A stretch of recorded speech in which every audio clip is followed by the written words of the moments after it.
Welcome to The Problem Was Me. I'm your host, Tom Gagliano. I'm a best-selling author, family dynamics expert, and social worker. And we'll be discussing childhood messages and their impact on addiction, the intimacy we have or don't have, our parenting skills, the careers we choose, even the roles we're set up to play in life. Do you put other people's needs ahead of your own? Do you have a hard time sharing your feelings? Do you feel invisible? Do you have a hard time saying no to others? Do you have an inner voice screaming for help, but yet you're so afraid of allowing others to hear this voice? Well, you've come to the right show. I'll be touching upon these issues and much more from my personal and professional experiences to help you end the negative self-talk and take your life to a new level. The Problem Was Me starts now.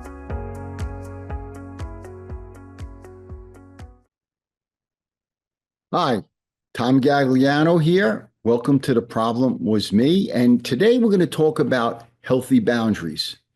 Why are we discussing healthy boundaries? Why are they so important? Because if you instill healthy boundaries in your life, it will enhance all your relationships at work, with your spouse, with your children, with everyone. So boundaries are very, very important. We'll talk about internal boundaries that stop us from saying what we feel, or sometimes we say too much of what we want. So we'll talk about external boundaries. And what external boundaries do, it protects us and our family from others. It tells us what we like about each other, what we like about ourselves, what we don't like about ourselves. So it's very important. And believe me when I tell you, many of us confuse selfishness and self-care. When we put down healthy boundaries, we may feel selfish when it's really self-care. So we're going to talk about that. We're going to talk about what were the healthy boundaries you were taught as a child? Because if you followed my podcast, you know everything's about childhood messages. Separating what's selfish from self-care can be confusing again. So if we had healthy boundaries, it's kind of easy to set healthy boundaries. But if we didn't, we may either set boundaries that are unrealistic or boundaries that are too permissive and not stick to it. So it's very important to understand how to set those healthy boundaries and also understand the childhood messages that we may have to challenge and pay attention to that are hurting us from setting those healthy boundaries. Because at the end of the day, and you'll learn as we walk through this podcast, how important it is. So in this podcast, we're going to talk about not only the importance of healthy boundaries, but how to set healthy boundaries and what obstacles are in the way of setting those boundaries and what are the solution to those obstacles. Ready to go? Here we go. So first of all, boundaries, the three keys of boundaries have to be short, specific, and fair. To enforce healthy boundaries, they have to be fair. Don't make them unrealistic, but also don't use a passive voice. Use a strong voice. Don't say, well, if you try, if you could, if you would. No. When you do this, or when you say this, this is what I will do. Very specific, short, specific, and fair. Very specific. If you do this or say this, this is what I will do. And make them enforceable. And also the consistency is important. If you say to your child no, and they keep asking you and telling and fighting you, what does no mean? No means no. No doesn't mean ask again. It means no. If you ask me again, now I'll give you a consequence. You can't get your allowance or go use the car, whatever it is. Short, specific, and fair. Don't get caught up in discussing or justifying your boundaries. You're going down the wrong road. So now, why is it important? Well, healthy boundaries build self-awareness. They talk to us. They tell us what we like about ourselves. They tell us what we don't like about ourselves. It's very important to build that self-awareness. And in a healthy relationship, it's very important that we instill those boundaries because that tells us what our responsibility is and what their responsibility is. It makes things very clear. This is what I need to do. This is what you need to do. So it creates a healthy relationship when you create healthy boundaries, as I said earlier. Boundaries remind us that our body belongs to us, and nurturing belongs to us, and needs belong to us. We're in charge of us, self-care. So it's important to be able to put those healthy boundaries down because you're telling yourself you're important. Very important to do that. So in setting healthy boundaries, we set a great example for our children. Why? When a family has healthy boundaries, the children feel more secure. Why do they feel more secure? Because they know what's their responsibility and what's not their responsibility. It creates more safety and easiness for the child. And let me tell you, the greatest gift here is you're teaching your children what they're responsible for and not responsible for as they grow into adulthood. It's a tremendous message to give our children. Now, here's one of the obstacles to boundaries. You got to be consistent. You can't do it Mondays, Wednesdays, Saturdays, and Sundays, because if you're not consistent, they're not going to adhere to your boundaries. You have to be strong when you set those boundaries.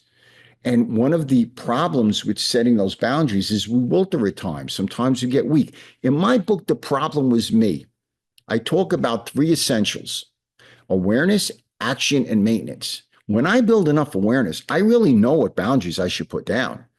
It tells me what actions I should take. Now, if I consistently take those actions, things are going to get better. I do this with everyone. I do the 3 essentials: awareness, action, and maintenance. Without awareness, I don't know what actions to take. Without action, there's nothing to maintain. I do this when people are setting their New Year's resolutions, when they're setting their goals for the year. I do this with recovering addicts, setting those healthy boundaries, but you got to be aware of the actions you need to take and consistently taking those actions, structuring your life in healthy habits. I do this in every phase of what I do. And I talk about this in my book, The Problem Was Me.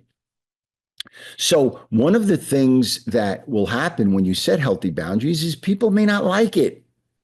They don't like to change that schema, that role they're playing and you're playing. They will resist. Even healthy change will be resisted by others because it's changed. You're not comfortable with it. So be aware of that. As I said before, it usually takes about 4 times of setting healthy boundaries before people understand you're not going to back down. Because as long as they understand you're going to back down, they're going to push you on it. So healthy change will be resisted even though it's healthy. And people don't like to get out of their comfort zone.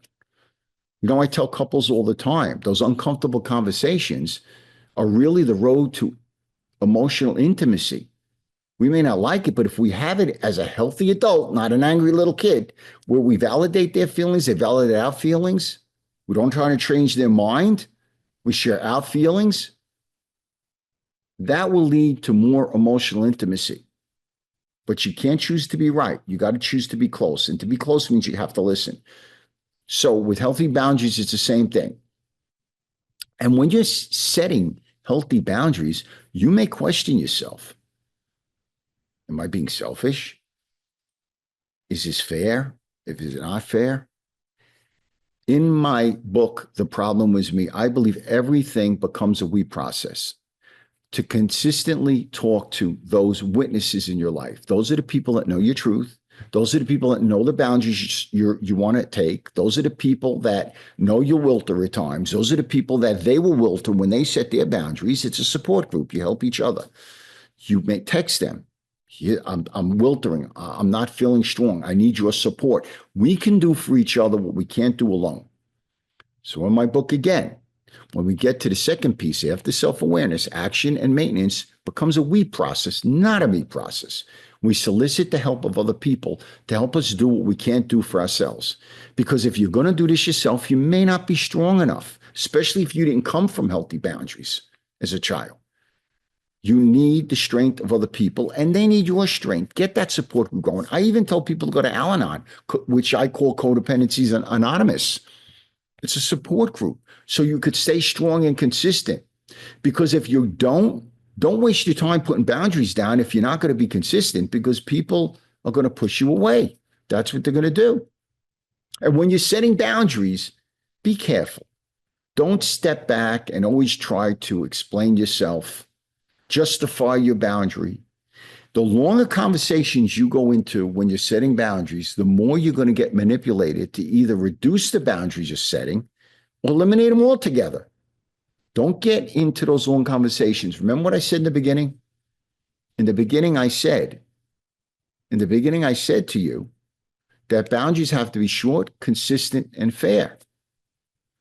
Short, specific, and fair. Specific and short. If you're going to get into these long conversations, you're going to wear down, especially if you're doing it with somebody you love. In the workplace, it's easy to hold it in the sense where you don't have the emotional ties most of the time. But if you're doing this with your kids, if you're doing this with your husband, your wife, your parents, your emotions are going to get in the way and you're going to start to feel a little bit codependent. Maybe I'm being too tough, whatever.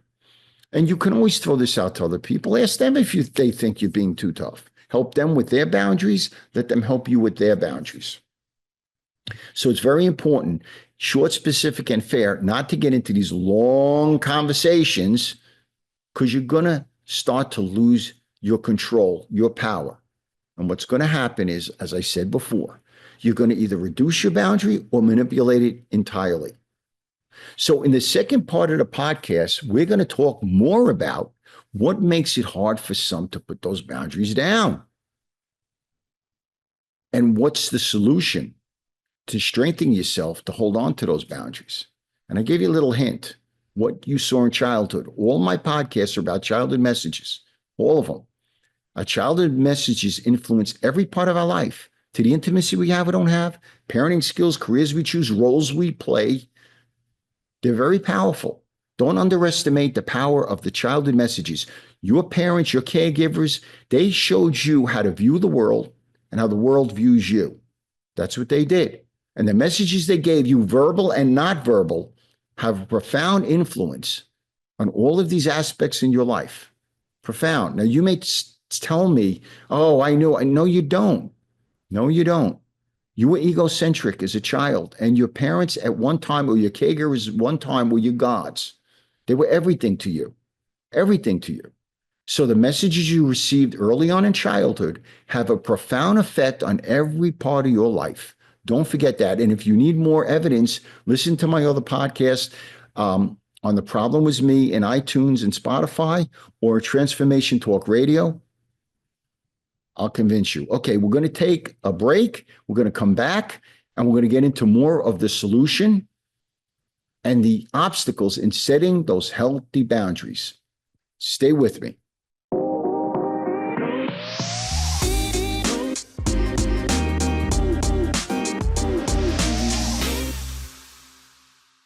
You envision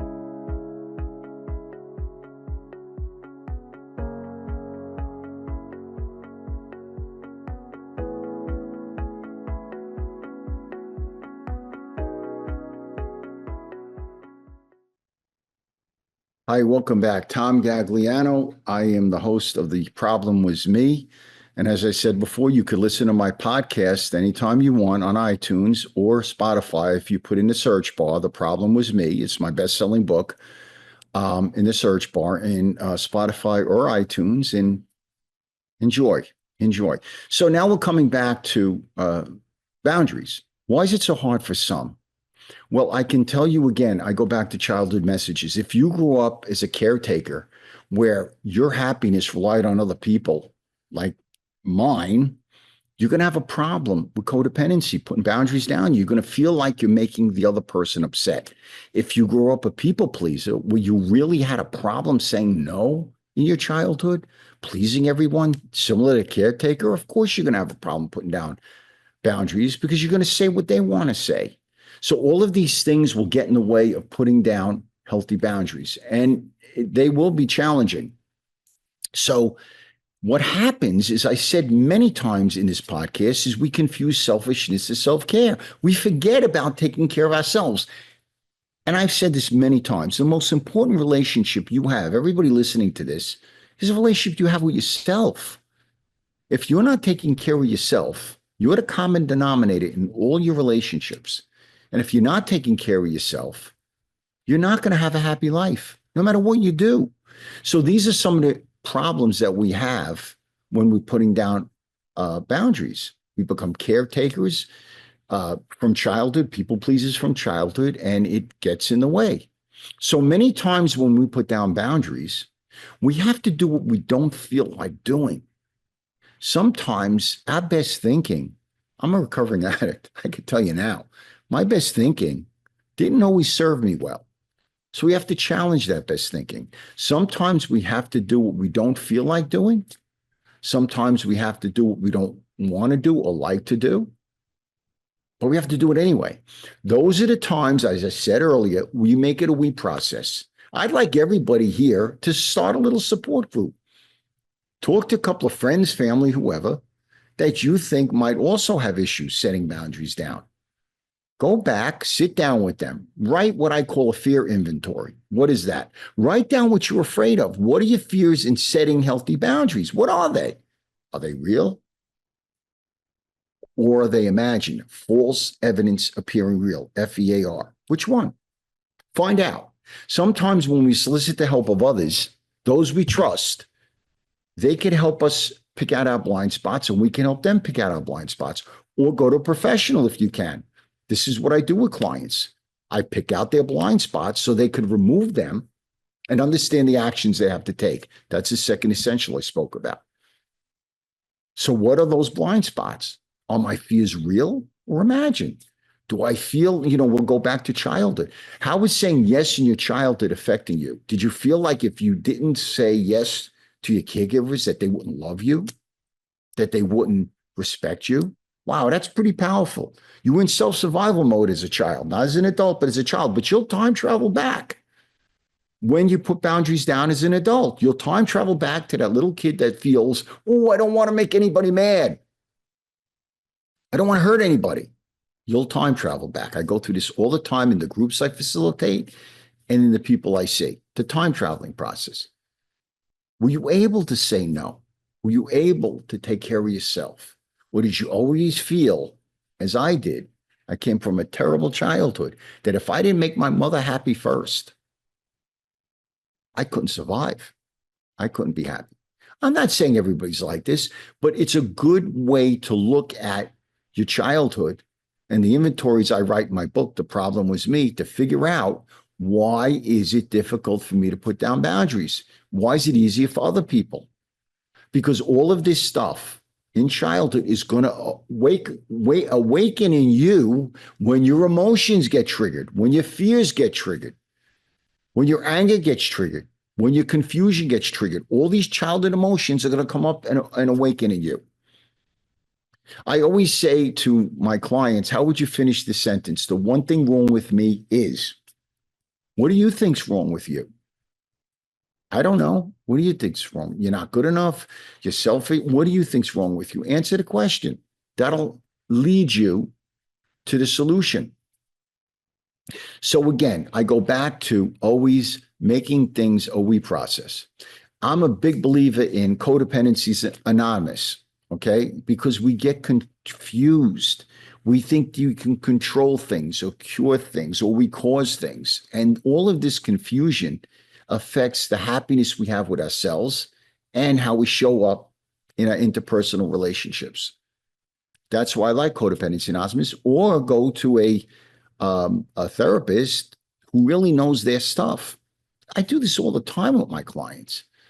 Sometimes they fight me because many clients don't want to look bad on their parents, and I'm not telling anybody to knock their parents or their caregivers. I'm telling people to take an inventory. What messages did they give you that are helping you in your life?